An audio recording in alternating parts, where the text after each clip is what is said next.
Hey everyone, welcome back to another video. Today I'm going to show you how you can access Android hidden apps on Android basically. Basically how you can hide and unhide applications on Android. It's pretty easy. I'm going to show you how you can do it. So first of all, let's take any application that we have. Let's take this Jawline application.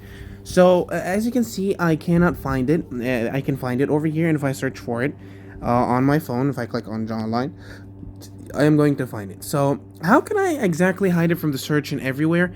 It's pretty easy. So you're going to access settings, and from settings you're going to scroll down all the way until something called home screen.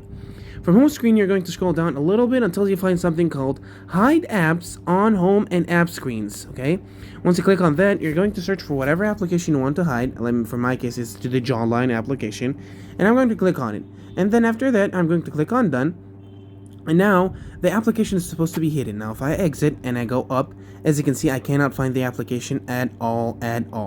Now, if I go search for it, Jawline, I can't find it. I cannot find it at all. Okay? So this is basically how you can hide applications on Android and you can access them. It was that easy. So yeah, guys, thank you so much for watching. Don't forget to like and subscribe, and I'll see you later.